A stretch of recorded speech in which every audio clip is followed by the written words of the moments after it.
매일 오전 11시 강한 녀석들이 옵니다. 안녕하세요. 권미란입니다. G7 국가 가운데 유일하게 울트라 스텝 1%포인트의 금리 인상을 단행하게 됐었던 캐나다 중앙은행이 간밤 예상치보다 더 낮은 50bp 금리 인상을 했습니다.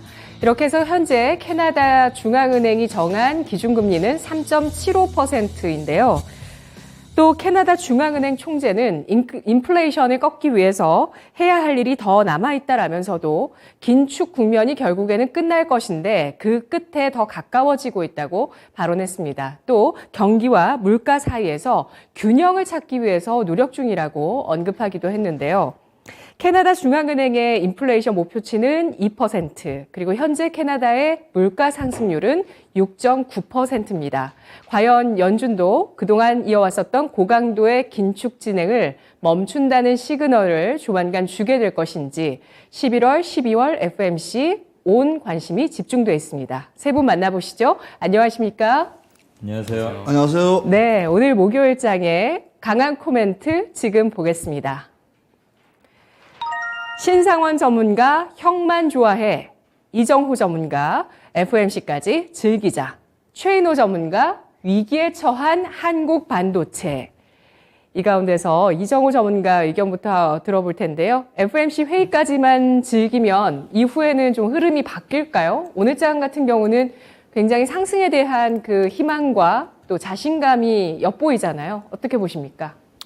저는 이제는 어떻게 본다라면 FOMC까지는 즐길 수 있는 시간이 되지 않았나. 근데 너무 짧아도 너무 짧습니다. 네, 다음 주에 이제 FOMC가 있고, 이제 그 다음에 이제 미국 중간선거가 있는데, 캐나다 금리 인상을 75bp로 예상을 했는데, 이게 50bp로 하면서 갑자기, 미증시가 올라갔던 모습세가 있는데, 어제. 어떻게 본다라면은 이게 좀 더, 항상 FOMC 나올 때마다 항상 이랬던 것 같아요. 50bp냐, 75bp냐. 네, 75bp로 거의 가닥을 잡았다라고 저는 생각을 하고 있습니다. 근데 만약에 FOMC 때 75bp가 나온다고 한다면 시장에 약간 충격은 받을 수 있다라고 저는 생각이 들어요. 그래서 지금 올리는 게 어떻게 본다라면은 호재를 미리 땡겼었다라고 말씀을 해드리고 싶은데 약간 그만큼 FOMC 때 충격이 더 클 수도 있다라고 저는 생각이 들고 있습니다. 근데 제가 항상 얘기했던 게 악재가 나왔는데 주가가 오른다라고 한다라면 어느 정도 시장의 바닥은 형성이 됐다라고 말씀을 해드렸던 기억이 있는데 지금 삼성전자가 어떻게 본다면 딱 그 모습이 나오고 있습니다. 실적은 예상치보다 좀 하회하는 모습세가 나왔지만 주가는 반대로 올라가주는 모습세가 나오고 있는데 그런 부분을 봤을 때 우리는 다 그랬을 거예요. 실적이 좀 안 좋게 나오면 주가 떨어져야 되는 거 아니야? 약간 이런 부분도 있어야 되는데 시장은 이제는 악재가 해소가 됐구나. 약간 이런 부분으로 나올 수도 있다. 예상치보다는 하회했지만 그래도 이 정도는 선방을 했다라고 생각이 들고 있고 저는 어떻게 본다라면 더욱더 괜찮다라고 생각이 들어요. 어떻게 보면 분기 실적이나 이런 부분이 TSMC로 넘어갔지만 세계 1등이 넘어갔지만 항상 제가 얘기하는 건 대기업은 1등보다는 2등이 더 좋다. 왜냐하면 1등은 항상 지켜야 됩니다. 그 자리를 못 지킨다라고 할 때는 더 충격적이게 매물대나 매도세가 나올 수가 있는데 약간 2등으로 넘어간다라고 한다면 다시 1등을 탈환했을 때 그 폭발력은 다시 생길 수가 있기 때문에 저는 어떻게 본다면 지금이 더 매력적인 포지션이 아닌가라고 생각이 들고 있고 미국의 빅테크 기업들은 실적 발표가 나오고 나서 계속적인 하락세가 나오고 있어요. 뭐 대표적으로 구글, 메타, 마이크로소프트를 볼 수가 있는데 이제 나머지 이제 끝판왕이 남았습니다. 이제 애플의 실적 발표가 나왔는데 이거에 따라서 어떻게 미국 증시가 FOMC 전까지 즐길 수 있는지 아니면은 FOMC 전에 한 번에 충격을 줄 수 있는지 이런 부분이 있지만 저는 그래도 애플 실적이나 이런 부분이 좀 더 견고하게 나오지 않을까라고 생각이 들고 있습니다. 아이폰 14나 이런 부분이 약간 흥행면에서는 그렇게 지지부진하다라고 볼 수 있지만 13이 꾸준하게 잘 팔렸다라고 하는 게 저는 약간 더 긍정적으로 바라볼 수 있다라고 저는 생각이 들고 있기 때문에 애플의 실적은 어느 정도 양호할 거다라고 생각이 들고 있고 다음 주 이제 FOMC까지는 어느 정도 즐겨야 되는데 제일 중요한 거는 이번 주 이제 금요일부터는 약간 눈치 보기 장세가 되지 않을까. 그럼 즐길 수 있는 시간은 솔직히 말해서 오늘밖에 없지 않나. 약간 이런 부분도 우려가 있습니다.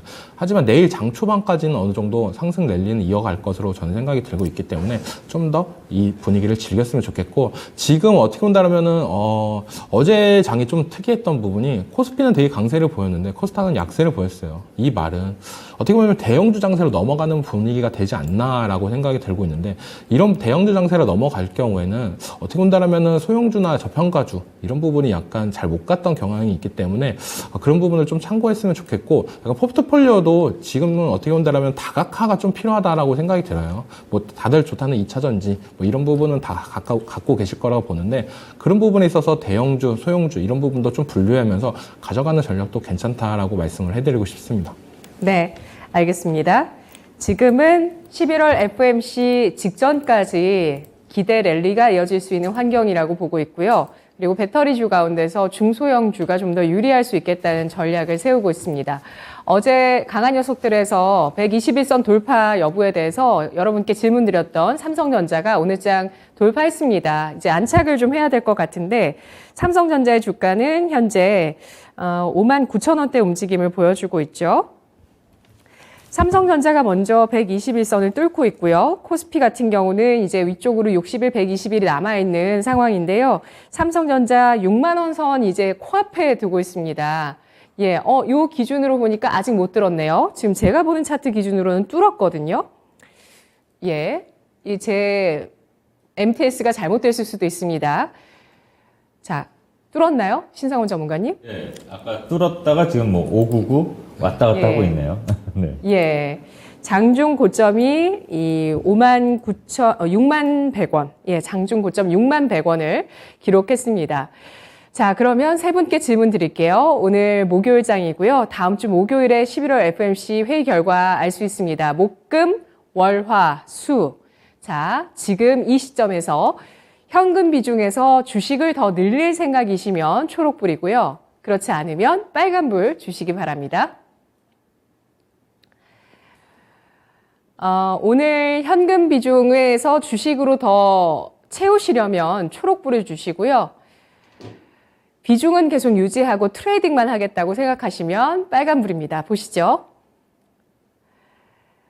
이정호 전문가가 초록불, 나머지 두 분은 빨간불 주셨는데요. 최인호 전문가님? 네, 저는 지금 이 시점에서는 트레이딩 관점도 중요하지만 현금을 오히려 수익이 났을 때 현금화시키는 지금 어찌 보면 작업이 제일 중요하다고 생각하거든요.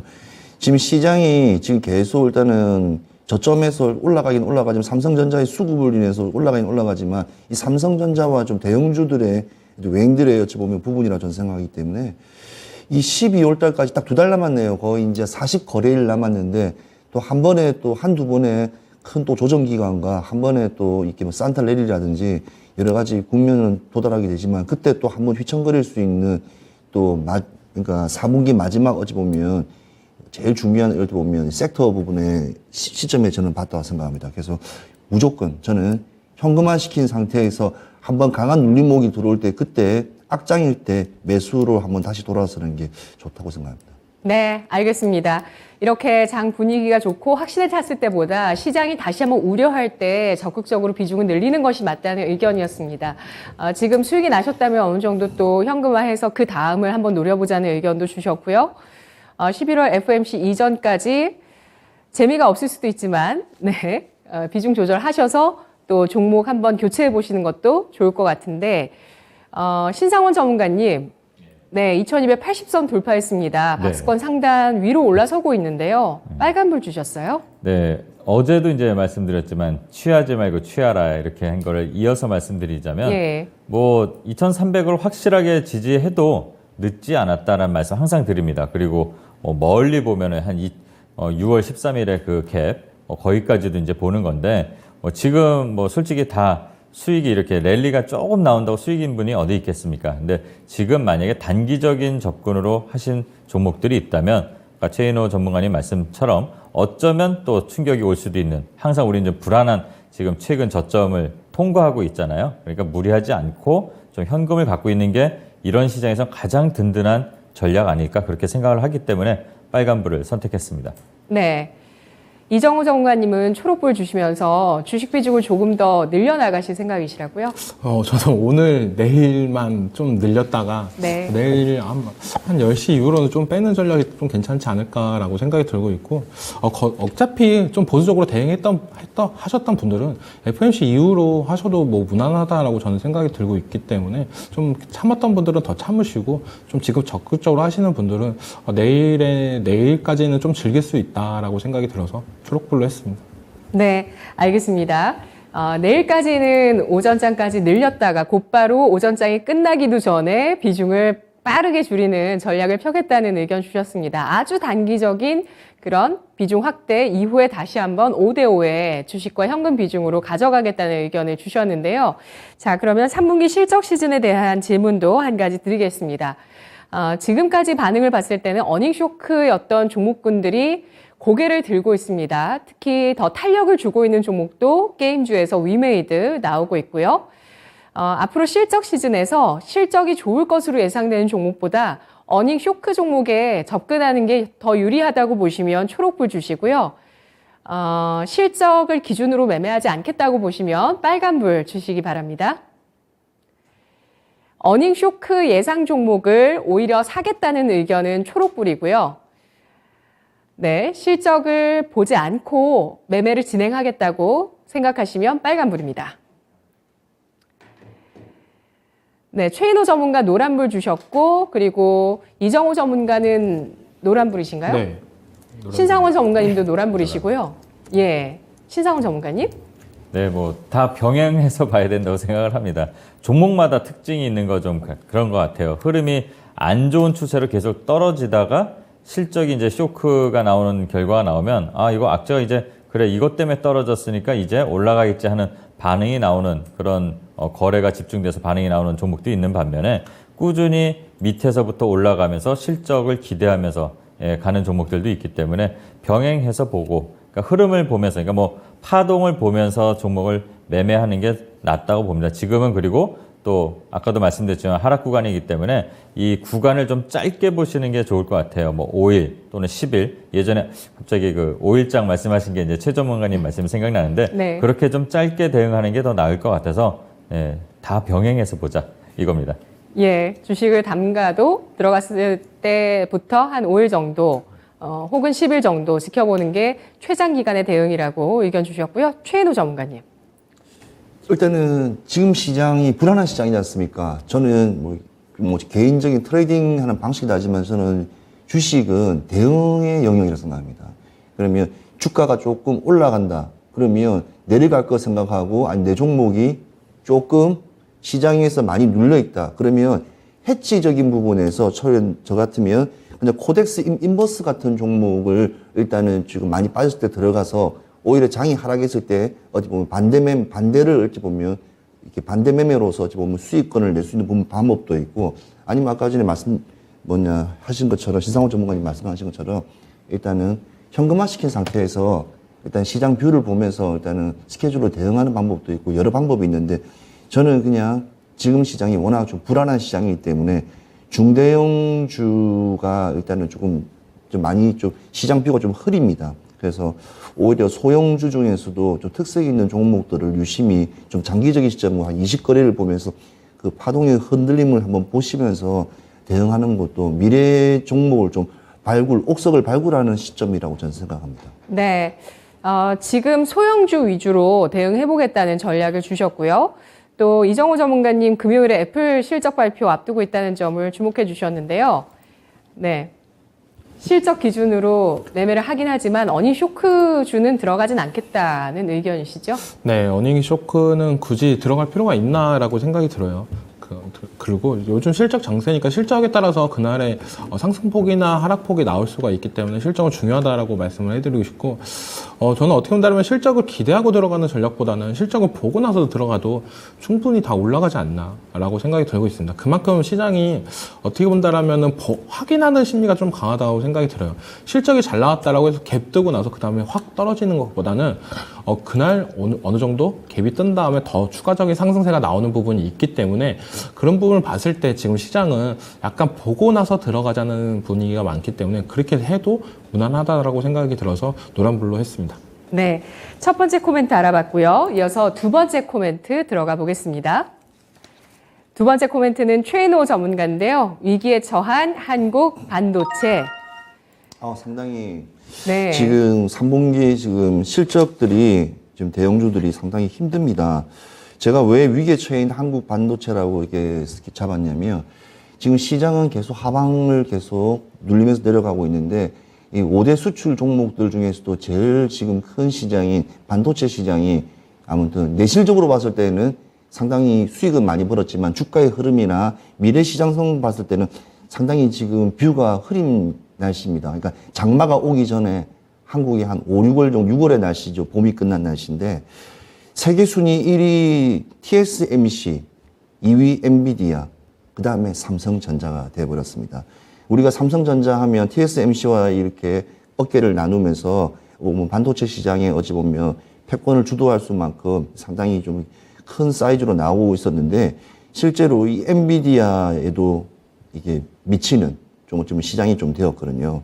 이것도 사실은 이재용 회장도 과학 생각하고 있었기 때문에 회사 인수라든지 펠리스라든지 이쪽으로 많이 좀 기울이는 것도 사실이라고 생각합니다. 그리고 실질적으로 세계 100대 반도체 회사 중에 국내 기업은 단 3곳입니다. 그러니까 우리가 반도체를 하면 우리나라의 어찌 보면 생산의 최고의 수출의 효자라고 생각하지만 단 3곳이라는 그 자체를 알려주고 싶고요.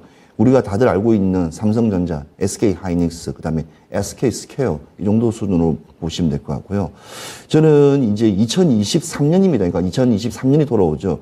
반도체 시장에 대해서 대부분 이렇게 낙관과 비관적인 어찌 보면 시각으로 많이 이렇게 말씀을 많이 하시는데 제가 본 주식의 비유는 시장의 비유는 경기 침체 국면에서는 우량주도 예외는 없습니다. 우량주라고 해도 예외는 없습니다. 그러니까 혜택이 없단 말입니다. 그래서 그 부분을 한번 진짜 이 시간에 한번 시황으로 한번 꼭 말씀드리고 싶은데요.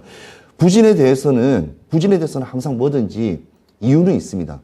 부진에 대한 건 일단은 고물가, 고금리, 뭐 환율 관련 여러 가지 있지만 특히 이 부진한 경기 침체 국면에서는 PC라든지 스마트폰 이런 것들이 매출이 하락을 하면서 이와 같은 메모리라든지 수급, 그러니까 만들어서 일단은 수급적인 부분, 그러니까 판매 쪽에서도 저조하다는 거, 재고가 많이 생기기 때문에 지금 SK 하이닉스가 이번에 또 큰 타격을 받았는데 쇼크가 왔죠. 실적 쇼크가 왔는데 저는 메모리 업황 자체가 악화는 3분기, 4분기 지금 SK 하이닉스의 보면 시점이 지금 나와 있지만 내년 2023년 1분기, 2분기도 분명 동일한 어찌 보면 연쇄적인 쇼크는 나올 거라 생각합니다. 그러면 지금 처해져 있는 R&D라든지 공장 생산에 차질이 생기고 중국 공장이라든지 이런 것도 약간 보류시킬 수 있는 어쩌면 시점이 되면 거기에 들어가 있는 장비, 소재, 부품, 관련 반도체 모든 섹터들이 내년 또 상반기에 실적들이 또 둔화될 흐름을 또 보여주고 있기 때문에 그 부분이 사실은 제일 어찌 우려스럽지 않나는 생각이 들고 있습니다. 그렇지만 종목은 많습니다. 우리나라 5개의 대형 어찌 보면 업황이 있는데 그 중에서도 자동차라든지 뭐 요즘은 또 로봇 바이오라든지 조선이 일단은 슈퍼 사이클 구간에 들어왔기 진입했기 때문에 오히려 큰 어찌 보면 미래적인 한국의 국내 신성장을 본다면 그런 종목으로 좀 보시도 좋을 것 같고요. 일단은 글로벌 반도체 일단은 시장을 좀 현실을 말씀드리자면 제가 이거 해법을 좀 말씀드리고 싶습니다. 일단 제일 중요한 거는 국내의 법인세입니다. 이번에도 뭐 야당 같은 경우에도 법인세가 뭐 이렇게 부자 세다고 뭐 이렇게 좀 졸속이다고 했지만 실질적으로 미국 대만에 비해서 더블입니다. 그러니까 아무리 잘 만들어서 팔아도 세금을 많이 주기 때문에 어찌 보면 이 부분에 대해서는 투자 세액에 대해서 그러니까 내가 장비를 사고 회사를 이끌어 나가고 미래를 위해서는 그 투자한 부분에 대해서 비용에 대해서는 이 약간의 어찌보면 공제적인 부분이 한국 정부 지금 윤석열 정부가 빠르게 좀 대응해 줘야지만이 TF팀을 끌어서 해줘야만이 주가라든지 경제의 흐름 자체가 일단은 눌림목이 크게 나오지 않을 거라 예상되기 때문에 일단 지금은 정부의 일단은 가감한 일단은 대응이 조금 필요한 시점이라고 저는 봐집니다. 네, 알겠습니다. 글로벌 반도체 시장에서 우리 반도체 기업들의 위기 상황에 대해서 짚어주셨는데요. 최현호 전문가 항상 생각보다 굉장히 묵직한 지적을 항상 해주고 계시는데 그 해결법에 대해서 세금 문제에 대해서 언급을 해주셨네요. 미국은 여러 가지 분야에서 뭐 세액 공제라든지 이런 정책들을 펴면서 각국의 그 글로벌 메이커들을 미국 공장 짓도록 할 수 있게 계속 유치를 하고 있습니다. 그런데 우리나라 같은 경우는 요청은 하지만 해외 쪽에서 투자가 들어오지 않는 이유, 단지 세금 때문일까요? 최인호 전문가님. 단지 세금이요. 네. 사실은 한국은 제가 아까 말씀드린 반도체 기업 100개 시총이 있다는 100대 기업 중에서 중국이 100개 중에 42개가 있습니다. 자, 미국이 28개가 있고요. 대만이 10개, 일본이 7개, 네덜란드가 4개, 한국이 3개, 이스라엘이 2개가 있는데 저는 한국에 투자를 했을 때 환수적인 부분에 대해서 그러니까 아까 말한 세금적인 텍스트 부분 그러니까 제가 아까 그 말씀드렸던 제일 중요한 부분이 뭐냐면 세금이 뭐냐면 투자세 공제입니다. 투자세. 내가 이 나라든 어디든 투자를 했을 때 그 세액의 공제인데 지방자치제가 잘 돼 있는 국가인데 불구하고 지방자치제에서도 세금을 걷어들이는데 그는 세액제 큰 회사가 들어오면 세액보다는 어찌 보면 그 투자적인 거를 좀 이익을 좀 창출하려는 또 행정부의 어찌 보면 시장 또 개입이 좀 있기 때문에 어찌 보면 우리나라는 세액 텍스적인 부분이 조금 조율이 변동성이 아니라 고정적인 좀 그게 좀 보이지 않으면 외인들의 투자는 조금 힘들 거라 봐지고 오히려 우리나라 SK라든지 삼성이라든지 이런 기업들이 오히려 아까 말씀드렸던 뭐 네덜란드, 일본이나 대만 이런 쪽으로 오히려 장비를 들고 가서 오히려 차라리 거기서 사업을 하는 게 더 이익적인 부분에서도 더 좋을 거라 봐집니다. 그래서 환경이 되게 악화되어 있다는 걸 좀 말씀드리고 싶습니다. 환경. 국내에서 시장에서 인건비부터 시작하고 노사 갈등부터 시작해서 노조들 이런 수많은 여러 가지 악재들이 워낙 많은 시장이기 때문에 그다지 녹록한 대한민국 이 시장은 경제 시장은 아니라고 저는 생각합니다. 네, 알겠습니다. 정말 중앙은행에서 푸는 돈, 금리 인하만큼이나 기업의 투자가 이루어졌을 때 정말 큰 경기 부양 효과가 있다는 걸 각 지역별로 아마 느끼시는 분들도 많이 계실 것 같은데요. 그런 측면에서 투자의 세액 공제 부분들이 필요하다는 점 강조해 주셨습니다. 반도체. 업황 부진 이어지고 있습니다. 역시 내년까지도 이런 반도체의 실적 악화는 이어질 수 있겠다라는 전망이 있고요. 3분기에 반도체 관련 실적, 삼성전자 오늘 확정 실적에서도 3분기에 전년 대비해서 반토막이 난 반도체의 이익을 확인할 수 있었습니다. 자, 세 분께 질문 드릴게요. 지금 삼성전자, SK하이닉스는 고개를 들고 있는데요. 자, 이게 일시적인 상승일지 아니면 추세를 이어나갈 수 있을 것인지 의견 확인해 보도록 하겠습니다. 반도체의 재고와 또 디램 가격에 대한 이야기들이 굉장히 많은데요. 올 연말에 반도체 재고가 정점을 형성할 가능성이 있다는 의견도 있고요. 반대로 반도체 가격, 디램 가격이 내년 연말까지는 하락세를 이어갈 것이라는 의견도 있습니다. 자, 과연 이 반도체 업황의 이 악화의 정점은 언제 나올까요? 4분기 연말이라고 보시면 초록불이고요. 내년 상반기면 노란불, 내년 하반기면 빨간불 주시기 바랍니다. 반도체 업황의 바닥 언제 나올 것인가에 대한 질문 드려보겠습니다. 연말은 초록불, 내년 상반기면 노란불, 그리고 내년 하반기 빨간불입니다. 신상원 전문가, 최현재 전문가 노란불 주셨고요.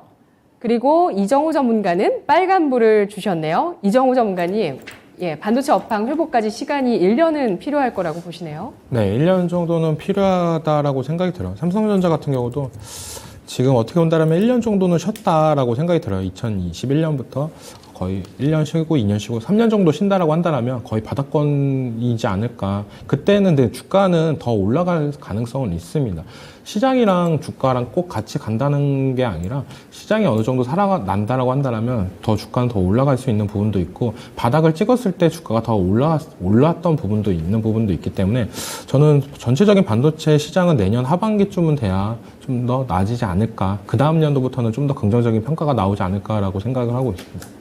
네, 업황의 바닥 시그널은 어떤 쪽에 더 관심을 두고 계세요? 재고인가요? 디램 가격인가요? 디램 가격이 제일 중요하다고 보고 있고 전체적인 반도체 업황이 커지려고 한다면 경기가 좋아야 됩니다. 경기가 좋아야 새로운 물건이나 이런 부분을 계속적으로 살 수가 있기 때문에 그런 부분 때문에 좀 디램 가격이랑 경기 침체나 이런 우려가 있기 때문에 그 우려를 어느 정도 해소한다고 한다면 반도체 시장은 당연히 좋아질 거라고 보고 있습니다.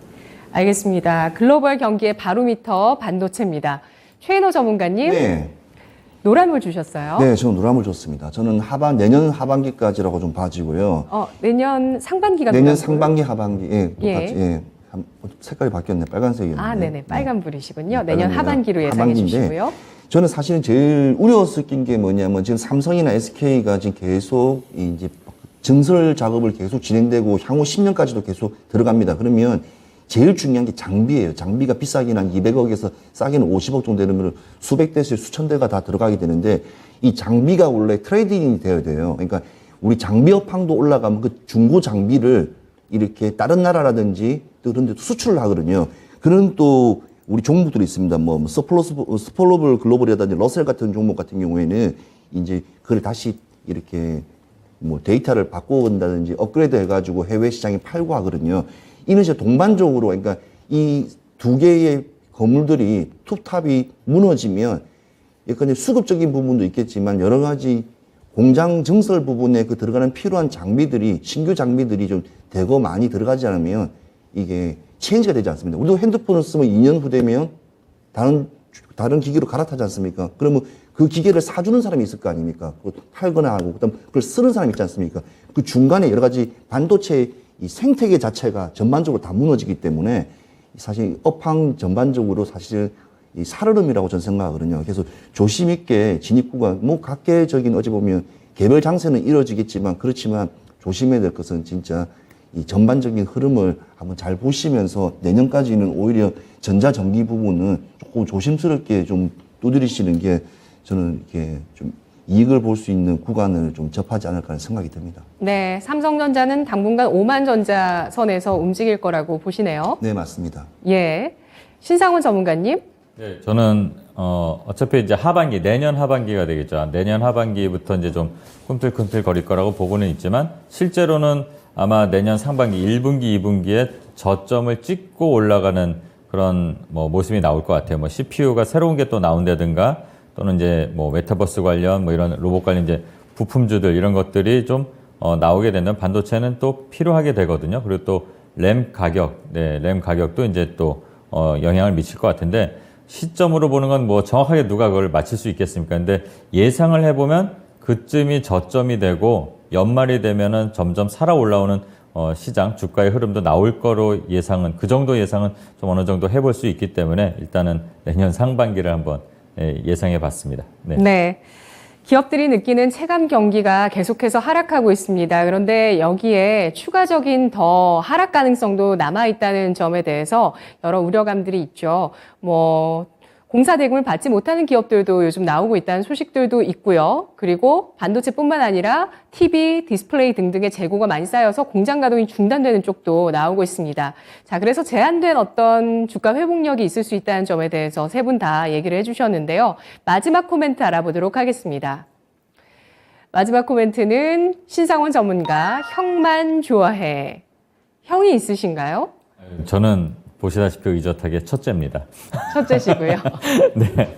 근데 이제 저희 예. 집에서 보면은 제가 좀 장난기가 많아서 좀 그런데, 네. 저희 남동생, 여동생이 있는데 다들 오빠만 좋아해요. 형만 좋아해요. 엄마한테 맨날 그러더라고요. 근데 그것처럼, 예, 저는 그걸 누리는 걸, 예, 전혀 체감을 못 하는데, 네, 어쨌든, 네, 사담은 뒤로 하고요. 지금 뭐 시장을 보면은 외국인들이 좀 많이 들어온다. 이제 또 기사가 다시 돌아온 외국인 이런 게 많이 나오고 있어요. 뭐 3조가 넘게 지금 9월 29일 기준으로 보면은 그때부터 이제 좀 들어오기 시작했는데, 그 들어온 외국인들이 대부분 각 섹터의 형들을 잡아요. 뭐 LG 엔솔이라든가 뭐 대표적인 제일 큰 형 삼성전자 다 이쪽으로 갑니다. 그러니까 형들만 좋아한다 이렇게 표현을 하고 싶은 건데 삼성전자 쪽으로 계속 외국인 수입이 몰리다 보니까 좀 다른 쪽 종목들은 좀 소외감을 느끼기도 하고 그래서 이렇게 좀 표현을 해봤습니다.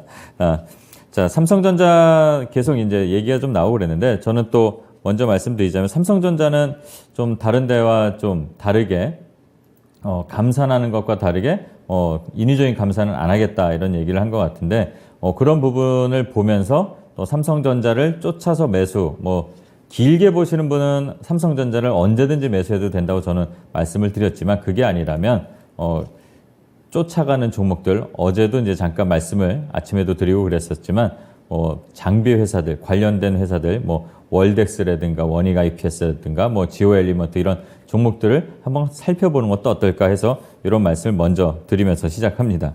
자, 그리고 연준에서는 이 잡히지 않는 인플레 때문에 좀 고민을 하는 것 같습니다. 그래서 그런 것들이 이제 조금씩 나오다 보니까 연준이 정책 전환을 좀 고민하고 있다, 피벗을 고민하고 있다. 그래서 기대감으로 이제 미국 시장들도 그래도 버티고 있는 것 같은데 꺾이지 않은 9월 CPI, 근원 CPI 상승률도 꺾이지 않습니다. 그러니까 좀 아마 이번에 FOMC에서 75를 하게 되면 의외로 마지막 그 12월은 50으로 간다. 그거를 정책 전환으로 받아들일 수 있는 시장도 어느 정도 가능성이 있다는 그런 얘기도 나오는 것 같습니다. 그래서 그렇게 되면은 11월, 12월이 아주 폭발적이진 않지만 지금 같은 작은 파티는 또 한 번 오지 않을까. 네, 그렇게 생각을 할 수 있고요. 또 이런 배경에는 영국발 안정이, 금융시장 변동성이 좀 완화되는 것들이 좀 있는 것 같고, 또 달러와 국채금리가 좀 안정되는 거, 어제도 그렇게 됐는데, 또 지금 잘 보시면 달러가 3주 만에 최저치를 기록하고 있습니다. 그래서 강달러가 끝난 것 같은 분위기로 지금 가고 있는데, 고점에서 좀 박스권을 형성을 합니다. 물론 지금도 1,400원대는 상당히 좀 강달러에 속하는 겁니다. 근데 좀 눈여겨볼 기사가 하나 있었는데 그 달러 인버스에 좀 투자하는 개인들이 좀 늘어난다고 합니다. 그렇다면 이제 곧 이제 정점을 찍고 내려가는 거 아닐까 이런 거에 베팅하는 투자 심리도 살아나는 것 같으니까 그런 부분들도 한번 잘 살펴볼 필요가 있다고 보고 있고요. 또 어제 인텔의 자회사 모비라이가 이제 상장을 해서 성공적으로 급등을 하고 마감을 했습니다. 근데 잘 보면 원래 상장하려고 했던 거에 반토막이었던 거예요. 그래서 오늘 대부분의 어제도 제가 잠깐 공개방송에서도 말씀을 드렸지만 그 자율주행 관련 종목들이 오늘 대부분 떠서 음봉으로 마감은 아직 아니지만 지금 하락하고 있어요. 이렇게 지금 시장에서는 조금 이슈가 있다고 하더라도 먼저 챙기는 그런 대응을 좀 할 것을 당부드리고요. 또 시장의 키는 실적이 쥐고 있다는 거는 그래도 변치 않는 사실인 것 같습니다. 지금 투자를 하실 때는 또는 투자를 고민할 때는 실적이 어느 정도 좀 보장된 회사들 그리고 재무제표 그리고 또 유동성 우려가 높은 기업은 좀 피하는 게 좋을 것 같습니다. 지금은 연말로 갈수록 점점 자금이 좀 경색되는 분위기도 나오고 있고 실제 현장에서도 그런 게 아까 앵커님 말씀대로 저도 또 놀고 있는 지인 말씀 한번 드린 적이 있잖아요. 그런 게 좀 돈 받으러 벌써부터 다닌다더라고요. 연말이 아직 되지도 않았는데 그런 얘기들이 좀 돌고 있으니까 좀 주의가 필요한 것 같고요. 또 북한이 핵실험을 한다는 게 대통령 시정연설에서도 이제 나왔고 그 대통령이 말씀하셨다는 거는 정보당국에서도 어느 정도 움직임이 포착하고 예상을 하는 것 같습니다. 그리고 어제 합참의장도 합참에서도 11월 7일을 예상하고 한다고 합니다. 그러면 시장이 좀 충격이 올 수 있는데 우리 주식하는 사람이라면 또 그에 맞는 또 레버리지 효과가 있는 종목들이 있죠. 그런 종목들도 한번 관심을 가져볼 만하고요. 마지막으로는 조금씩 이제 계절적인 특성도 있어서 그런지 코로나 환자가 좀 늘어나는 것 같습니다. 그러니까 여러분들도 건강에 유의하는 것도 좋지만 또 진단키트주라든가 좀 반응이 나오는 종목들이 있으니까 대신 예전 같지는 않을 겁니다. 짧게 대응하는 거 이게 필요하고요. 또 러시아 우크라이나 이슈 때문에 천연가스주 여기에 많이 몰리기도 했는데 의외로 이게 웃어야 될지 우픈 현실인데 기상이변 때문에 유럽이 따뜻하답니다.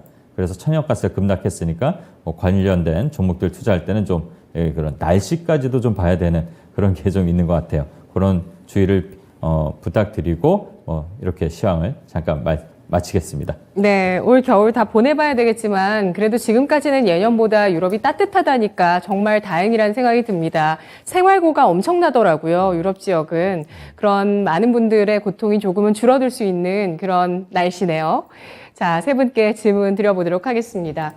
과연 파티 뒤에 청구서는 누가 받을지 마그마님께서 글 주셨는데요. 일시적인 어떤 심리 회복에 따른, 그러니까 특히 시장에서 가장 중요하게 봤던 고강도 긴축, 킹달러, 이것이 좀 멈춰졌을 때 시장은 일시적으로 회복력과 환호를 해보고 환호를 내지를 수 있는 그런 환경이 좀 펼쳐질 수도 있겠다라는 의견을 주셨는데요. 자, 보다 좀 더 본질에 한번 다가가 볼까 싶습니다. 두 분, 세 분께 질문 드려보도록 하겠습니다. 일반적으로 지수는 경기 침체까지 반영하는데 고점에서 30% 정도 조정을 받는다고 합니다. 그게 3,310을 기준으로 했을 때 지금 2,300선이죠. 그런데 만약에 위기가 발생하면 대체로 우리 지수는 40~50%가량의 하락을 나타내기도 했었다고 합니다. 3,310에서 40~50% 하락은 여러분들께서 한번 계산을 해보시죠. 3,000? 자, 그러면 이 가운데서 세 분은 일반적인 경기 침체로 이번 장의 하락이 마무리될 거라고 보시면 초록불 주시고요. 위기 발생 가능성까지 보신다면 빨간불 주시기 바랍니다. 네, 이번 약세장 국면, 내년까지 약세는 이어지겠죠? 내년 경기를 봐야 되니까요. 이번 약세장 국면에서 단순하게 경기 침체만 반영한다면 지금 위기의 밸류에이션과 또 고점 대비 30% 이상 하락 충분한 반영이 있었습니다. 경기 침체를 반영한다면요. 근데 만약에 위기가 발생한다면 추가 하락 가능성도 있습니다. 세 분의 의견 보겠습니다. 신상원 전문가와 이정호 전문가는 빨간불 주셨고 최인호 전문가가 노란불을 주셨는데요. 네. 작은 경색의 어떤 조짐들은 보였고 그것 때문에 지금 뭐 우리나라뿐만 아니라 일본에서도 환율 시장에 대한 직접 개입이 있었고요. 자금을 푸는 움직임들이 있었는데요. 이정호 전문가님? 저는 어떻게 본다면 아직까지는 불확실성이 있다라고 생각하는 게 바로 러시아 우크라이나 전쟁이 제일 크다라고 보고 있습니다. 이번 연도부터 계속적으로 시작이 됐는데 내년까지도 이게 계속적으로 더 길어진다라고 한다면 식량 문제나 이런 부분이 계속적으로 불거질 가능성도 높기 때문에 저는 조금 더 아직까지는 침체 쪽이 더 가닥이 나오지 않나라고 생각이 들고 있습니다. 제일 문제는 식량인데 이번 연도에 어찌어찌 해서 넘어갔다라고 하는데 이런 비축이나 이런 부분이 더 모자르다라고 한다면 내년에는 더 큰 문제가 발생할 수도 있기 때문에 그리고 러시아나 우크라이나 계속적으로 뭐 핵 이슈가 계속적으로 불거 나오고 있는 시점이기 때문에 약간 투자 심리는 위축이 되고 있다. 그거에 따라서 전체적인 경기 우려나 이런 부분도 계속적으로 나타내고 있습니다. 금리 인상 시즌이지만 이게 금리 인상 시즌일 때는 그렇게 체감이 안 나요. 근데 한 몇 개월 정도 지나면은 이때부터 이제는 진짜 이제 심각하구나 금리 오른 게 이제 체감이 될 때쯤에 약간 더 경기는 더 위축될 가능성이 더 많기 때문에 네. 약간 빨간불로 했습니다. 예, 그러면 침체로 끝날 거라고 보시는 건가요? 위기까지? 위기랑 침체랑 약간 단어가 되게 어렵다고 보는데, 지금이 어떻게 본다면, 침체 구간에 있다라고 보고 있고, 위기는 내년 좀 상반기를 넘기고 나서 좀, 계속적으로 침체가 될지 아니면 위기가 될지 좀 봐야 된다라고 예. 보고 있습니다. 2000선 하회 가능성 여전히 저는 2000선 하회 가능성은 거의 없다라고 보고 있어요. 없다고 보시고요. 그러면 경기 침체랑 주가랑 많이 밀접한 관계도 있지만 네. 지금 주가는 어떻게 본다면은 경기 위기냐 침체냐 이런 부분에 있어서 더 먼저 때려 맞아서 많이 떨어졌다라고 생각을 하고 있기 때문에 약간 그런 부분은 그렇게 차이가 나지 않다라고 저는 보고 있습니다. 네, 이정우 전문가 초록불 주신 거고요. 예, 그 다음에 지금 시간이 얼마 없는데 두 분 가운데 한 분만 말씀해 주세요. 최인호 전문가님. 지금 경기 침체 플러스 경기 위기 지금 ING 지금 진행 중이고 있기 때문에 제가 지수 추가 하락 가능성 보시는 거죠? 네, 그렇죠. 그래서 제가 오늘 이번 달 지금 40일 거래가 지금 남아있는 올해까지 한 번에 또 한번 눌린 장세는 한두 네. 번은 예상되기 때문에 계속 전 저점을 이탈하는 움직임까지도 네, 그래서 예상을 제가 하시는 거고요. 그렇기 때문에 현금화 하면서 네. 항상 대응에 임하자 이상입니다. 알겠습니다. 자, 그래서 현금 주식 비중 그리고 포트폴리오 재편과 또 빠른 매매들 계속 강조드리고 있는데요. 자, 그렇다면 추천주 동향 어떤지 신은석 캐스터가 짚어드리겠습니다. 네, 강한 녀석들의 강한 녀석들 흐름 체크해 보도록 하겠습니다. 이 날씨는 쌀쌀하지만 우리 시장은 빨갛게 물들어 있습니다. 현재 양시장 모두 1% 넘는 강한 상승 탄력 보여주고 있는데요. 코스피는 현재 2280선 바로 밑에서 움직이고 있고 코스닥은 690선대에서 움직이고 있네요. 네, 오늘 시장에서는 실적 이슈에 따라서 종목들이 좀 움직이는 모습인데요. 먼저 삼성물산, 오늘 3분기 어닝 서프라이즈를 기록하면서 강한 상승 탄력 보여주고 있고 이 삼성 SDI도 역대 최대 매출 기록에 주가 오르고 있습니다. 네, 그러면 오늘 업데이트된 토마토 티켓 확인해 보도록 하시죠. 네, 최인호 전문가의 기세가 정말 무섭습니다. 종목은 바이오니아인데요. 최근에 진단키트와 탈모 치료제로 굉장히 핫했던 종목이죠. 이 바이오니아는 최근 자체 개발한 신소재, 이 나노와이어로 전기차 배터리 방열업체인 나노팀과 업무 협약을 맺었다는 소식에 주가 강하게 오르고 있는데요. 좀 자세히 살펴보시면 매수가는 25,200원, 목표가는 28,000원으로 제시해 주셨는데 29,200원까지 올라주면서 무려 16% 가까운 수익률을 달성하셨습니다. 네, 그러면 또 두 자릿수 수익률은 획득하지 못했지만 또 직전 전문가들의 추천주 동향도 한번 살펴보도록 하겠습니다. 네, 신상원 전문가의 어제 추천주인 성신양회, 이 네옴시티 기대감으로 오늘 주가 강세 보이고 있고요. 윤겸 전문가의 어제 추천주 이 대정화금도 이 러시아와 북한의 핵 관련 우려감에 오늘 상승하는 흐름, 그리고 최인호 전문가의 직전 추천주 보령도 비소세포 폐암 치료제인 알림타의 국내 권리 인수 소식에 주가 강하게 오르고 있습니다. 네, 그럼 현재까지의 전문가별 토마토 티켓 보유 현황도 체크해 보도록 하시죠. 네, 최인호 전문가님 오늘 티켓 한 장을 추가로 획득하면서 티켓 8장으로 단독 선두를 달리고 계십니다. 그 밑으로는 신상원, 이정호, 윤겸 전문가가 티켓 각각 4장씩을 보유하고 있고요. 신기수 전문가는 티켓 3장으로 함께하고 있네요. 네, 우리 강한 녀석들 전문가분들 정말 최근에 이 흐름이 정말 무섭습니다. 계속해서 추천주 동향 여러분들도 확인해 주시길 바라고요. 또 오늘 추천주에는 또 어떤 종목들이 있는지 지금 바로 확인해 보시죠. 네, 리뷰 해보고 가겠습니다. 최인호 전문가가 벌써 4번째 바이오 티켓을 얻으셨어요. 바이오주로 4번째 10% 이상 수익률이 나왔는데요. 축하드리고요. 아이고, 반갑습니다. 예, 이름표를 달아주세요, 티켓. 오늘은 바이오니아입니다. 바이오니아가 이렇게 또 높은 수익을 단기간에 냈네요. 15% 9월 말에 알아봤었던 종목입니다. 대응 전략 주시죠. 예, 저 항상 대응과 전략인데 특히 바이오 같은 경우에는 일단은 이평선에 되게 중요합니다. 그래서 오늘도 60일과 120일 뚫고 큰 저항 맞고 다시 내려왔지만 재료가 항상 많아야 된다는 거, 그 다음에 항상 강한 펀더멘탈, 항상 매출가 있다는 그걸 항상 보시면서 들어가셔야 되고요. 항상 뭐든지 실체 없는 바이오 종목들도 많기 때문에 아무튼 대응하셔야 되는데 이 바이오니아는 좀 장기적인 측면으로 봤을 때는 꾸준히 올라가게 되면 37,000원까지 전 고점인 37,000원까지도 충분히 돌파할 수 있기 때문에 긴 시간으로 가시면 그러니까 각계적인 전투적인 장에서는 어찌 보면 개별 장세에서는 괜찮은 종목으로 일단 예상되고 있습니다. 네. 일단 차익 실현하신 분들 다들 축하드리고요. 바이오니아 한 달 코스 수익률 나왔습니다. 그리고 추가적인 방향성에 있어서 상승 가능성도 언급해 주셨고요. 이어서 오늘 오전장 정리하는 종목들 3가지 보시죠. 신상원 전문가 동양파일, 이정호 전문가 코스모 신소재, 최인호 전문가 뷰웍스입니다.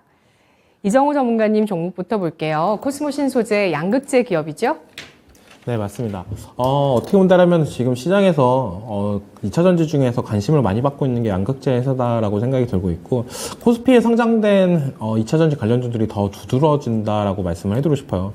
이 코스모 신소재도 코스피에 상장된 종목이고 계속적으로 어떻게 본다면 포스코 케미칼과 코스모 신소재는 잘 가고 있다. 어떻게 보면 코스닥에 상장된 에코프로비엔, LMF보다 더한 상승세를 나타내고 있기 때문에 좀 오늘 갖고 온 종목이고 내년 하반기에 계속적으로 하이니케 양극재 양산 시작 전망이 계속적으로 나오고 있다. 이런 부분이 있어서 좀 더 매력적이지 않나라고 생각이 들고 있고 리튬 가격이 인상되면서 단기, 중장기 판가 전망치가 상향으로 계속 조정이 되고 있습니다. 이 말은 실적이나 이런 부분이 어느 정도 고객한테 전가될 수 있는 회사다라고 볼 수가 있고 3분기 양극재 관련 매출이 확대되고 있는데 매출은 전년 동기 대비 거의 73.9%가 늘었고 영업이익은 74.2%가 증가를 했습니다.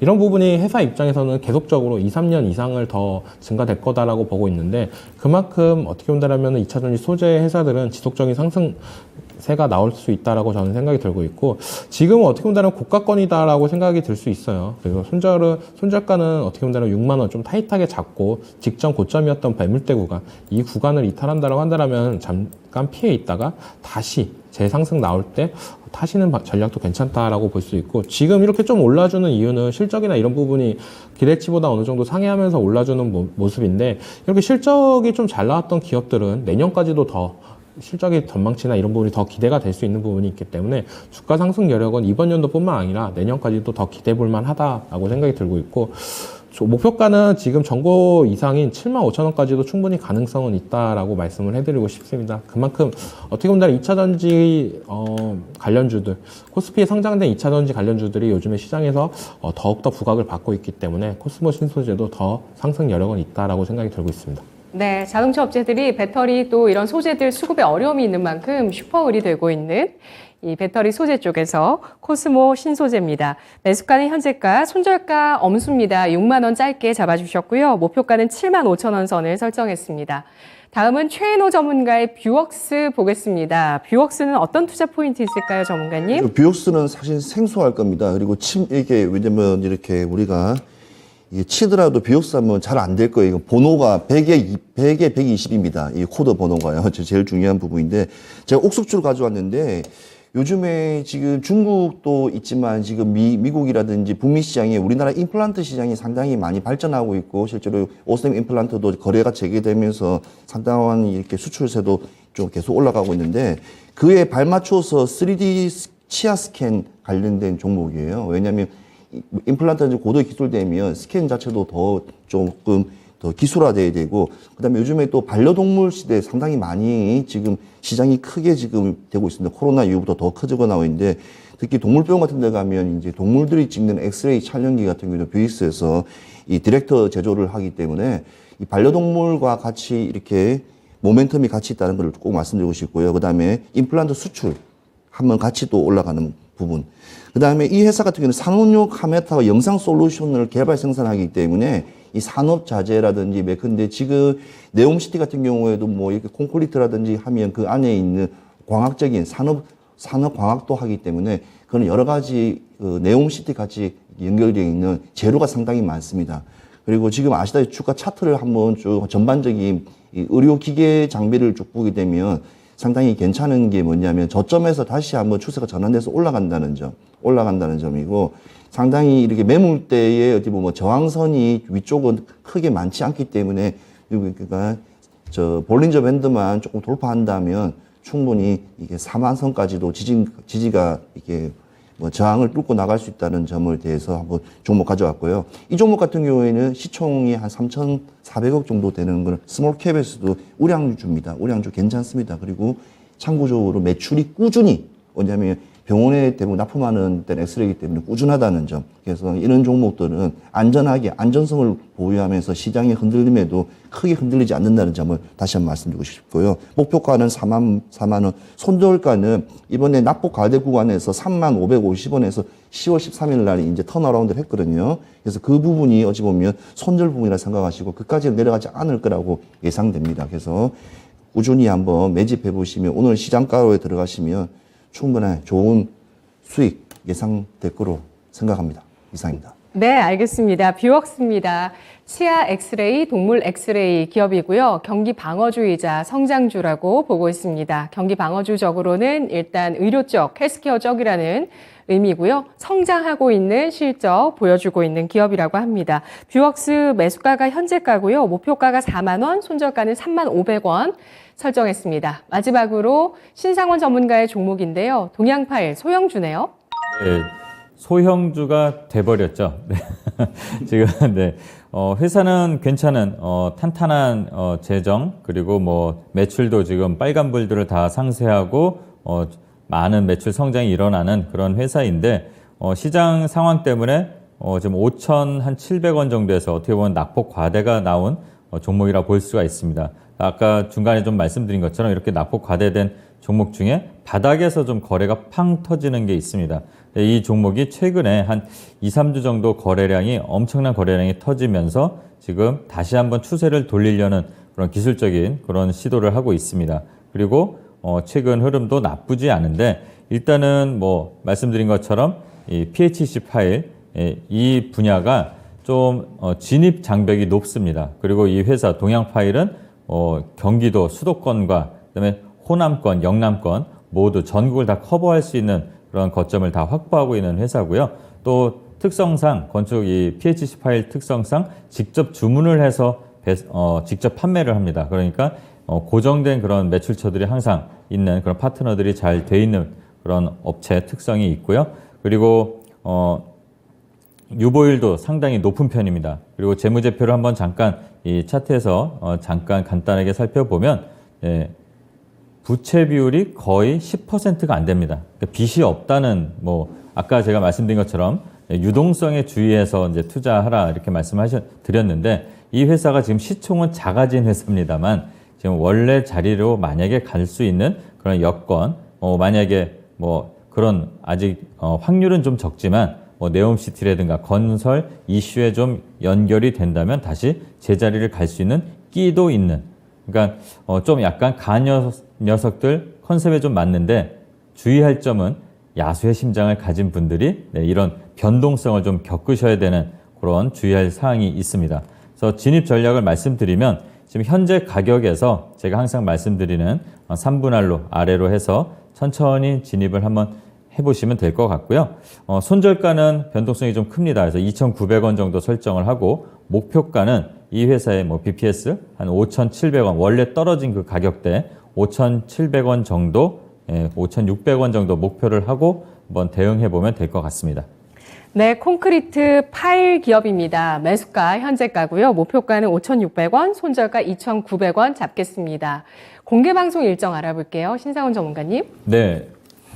항상 매일매일 장 끝나고 나서 뭐 종목도 찾고 그리고 이 시장에서 어떻게 버텨야 될지 심리적인 부분들 같이 고민하고 경험을 공유하는 시간을 갖고 있습니다. 오늘도 4시 30분에 찾아뵙도록 하겠습니다. 네, 알겠습니다. 공개 방송 잘 해주시고요. 오늘 세 분도 수고하셨습니다. 고맙습니다.